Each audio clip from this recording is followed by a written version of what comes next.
پانچ لائن کے معزز دوستو، السلام علیکم۔ اسرائیل نے شام پر بڑا حملہ کر دیا، رہائشی علاقوں پر اسرائیلی میزائلوں کی بارش، شامی فورسز نے حملہ ناکام بنانے کا دعویٰ بھی کر دیا۔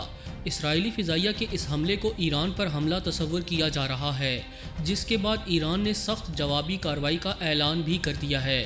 امریکہ اور اسرائیل خطے کا امن داؤ پر لگانے کے لیے خطرناک کھیل کھیل رہے ہیں۔ عالمی برادری نے پوری دنیا کو بڑی جنگ کے خطرات سے آگاہ کر دیا۔ کیا امریکہ آنے والے دنوں میں اسرائیل کی مدد سے روس اور ایران پر حملہ کرنے جا رہا ہے؟ تازہ ترین رپورٹس کیا کہتی ہیں؟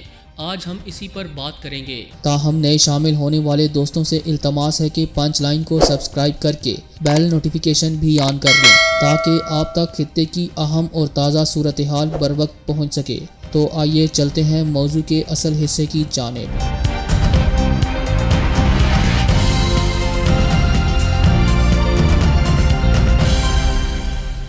معزز خواتین و حضرات، اسرائیل اور امریکہ کے گٹھ جوڑ نے عالمی امن کو دو پر لگا دیا۔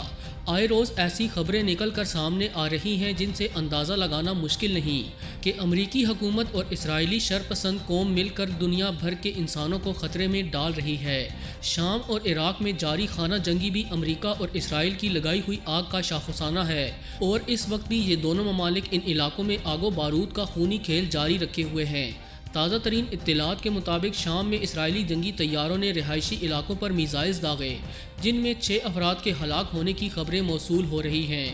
تاہم شام کی فضائیہ نے حما کے علاقے مصیفہ میں اسرائیلی جارحیت کو ناکام بنانے کا دعویٰ کیا ہے۔ خبر رساں ایجنسی رائٹرز کی رپورٹ کے مطابق شام کے سرکاری ٹی وی نے کہا کہ شامی فضائیہ نے اسرائیل کی جانب سے کی جانے والی گزشتہ شب کی جارحیت کا مقابلہ کیا اور اسے ناکام بنا دیا۔ بیان میں کہا گیا کہ دشمن اسرائیل نے صبح 12:40 پر لبنان کے شہر سے شام کے مغربی علاقے حما کے شہر پر میزائلز داغے۔ شامی فوج نے کہا کہ ہمارے فضائی دفاع نے میزائلز کو ناکام بنایا اور ان میں سے اکثر کو گرا دیا گیا، جبکہ سیرین آبزرویٹری ہیومن رائٹس نے دعویٰ کیا کہ اسرائیل کے جنگی طیاروں نے لبنان سے نیچی پرواز کرتے ہوئے شام میں ایران کے اسلحہ ڈپو کو نشانہ بنایا، جس میں ایران کی حمایت یافتہ ملیشیا کے 6 ارکان ہلاک ہو گئے ہیں۔ اس سے قبل ٹی وی رپورٹ میں کہا گیا تھا کہ شام کے وسطی علاقوں میں دھماکوں کی آوازیں سنی گئی ہیں اور دن بھر اسرائیلی طیارے لبنان میں پرواز کرتے رہے، اور لبنان کے دارالحکومت بیروت کے شہریوں کا کہنا تھا کہ شہر کے اوپر فضا میں میزائلز نظر آ رہے تھے جنہیں اسرائیلی فورسز کی جانب سے شام کی جانب داغا گیا۔ دوستو، رپورٹس کے مطابق اسرائیل اکثر اوقات لبنان کی فضائی حدود کی خلاف ورزی کرتا رہتا ہے، اور اس نے 2011 میں شروع ہونے والی خانہ جنگی سے اب تک کئی مرتبہ شام پر فضائی حملے اسی راستے سے کیے۔ اسرائیل کی طرف شام میں کارروائیوں کا اعتراف کئی مرتبہ کیا گیا، لیکن ان کا موقف ہے کہ صدر بشار الاسد کی مدد کے لیے ایران کی موجودگی ان کے لیے خطرہ ہے اور ان کے خلاف حملے جاری رہیں گے۔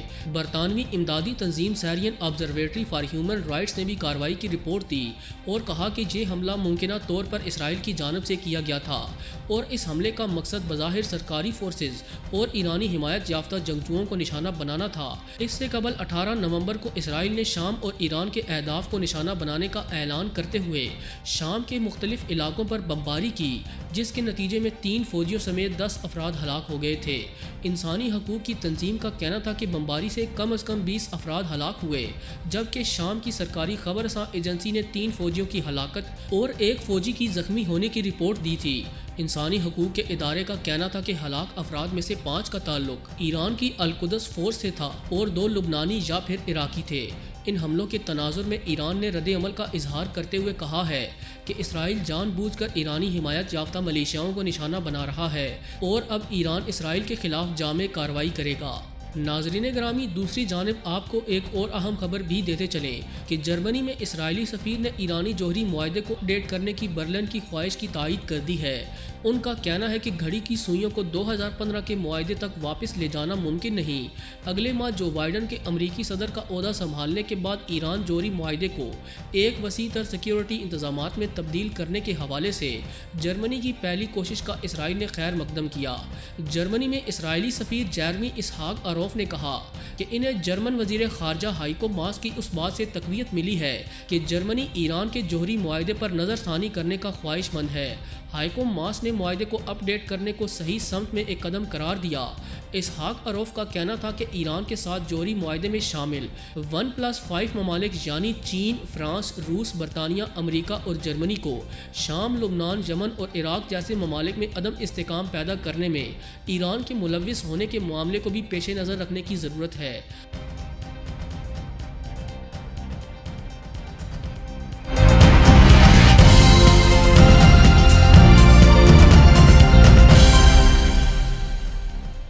سن 2015 کے ایرانی جوہری معاہدے، جسے مشترکہ جامع منصوبہ یا JCPOA کے نام سے جانا جاتا ہے، کی روح سے ایران کو اپنے جوہری پروگرام کو محدود کرنے کے بدلے میں اس پر عائد پابندیوں میں نرمی کی گئی تھی۔ تاہم اس حوالے سے اسرائیلی سفیر کہتے ہیں کہ اب اس معاملے کو اس کی سابقہ حقیقی شکل میں واپس لانا ممکن نہیں۔ لوگوں کو اس حقیقت کا ادراک کرنے کی ضرورت ہے کہ آپ گھڑی کی سوئیوں کو واپس 2015 تک نہیں لے جا سکتے۔ اسرائیلی سفیر کا مزید کہنا تھا کہ ایران میزائلز تیار کر رہا ہے اور میزائلوں کی ٹیسٹنگ بھی کر رہا ہے اور ان معاملات کو حل کرنے کی ضرورت ہے۔ اس کے علاوہ ایران نے JCPOA معاہدے کی جو خلاف ورزیاں کی ہیں اسے بھی دیکھنے کی ضرورت ہے۔ دوستو، سن 2018 میں صدر ڈونلڈ ٹرمپ کے ذریعے امریکہ کو اس معاہدے سے یک طرفہ طور پر الگ کر لینے کے بعد معاہدے میں شامل دیگر عالمی طاقتیں اسے بچانے کی ہر ممکن کوشش کر رہی ہیں۔ جرمنی کے وزیر خارجہ ہائیکو ماس نے اس ماہ کے اوائل میں میڈیا سے بات چیت کرتے ہوئے کہا تھا کہ موجودہ ایرانی معاہدے پر مکمل نظر ثانی کی ضرورت ہے۔ ہائیکو ماس نے اضافی جوہری معاہدے کی جو تجویز پیش کی، اس میں تہران کو جوہری ہتھیاروں کی تیاری سے روکنے کے علاوہ اس کے بیلسٹک راکٹ کے پروگراموں پر پابندی عائد کرنے کی بھی بات شامل ہے۔ اس میں مشرق وسطیٰ کے دیگر ملکوں میں ایران کی مداخلت کو روکنے کی بات بھی کی گئی۔ نو منتخب امریکی صدر جو بائیڈن نے اشارہ دیا کہ اگر ایران جوہری معاہدے پر مکمل طور پر عمل کرنے کا وعدہ کرتا ہے تو واشنگٹن اس معاہدے میں دوبارہ شامل ہو سکتا ہے، لیکن ایرانی وزیر خارجہ محمد جواد ظریف نے معاہدے میں کسی طرح کی ترمیم کے حوالے سے بات چیت کو مسترد کر دیا۔ مراکش، سوڈان اور متحدہ عرب امارات سمیت کئی عرب ملکوں اور اسرائیل کے درمیان معمول کے تعلقات قائم ہو جانے کے بعد ایران مزید الگ تھلگ پڑ گیا ہے اور 2015 کے جوہری معاہدے کی اصل شکل میں بحال ہونے کی امیدیں بظاہر کم نظر آ رہی ہیں۔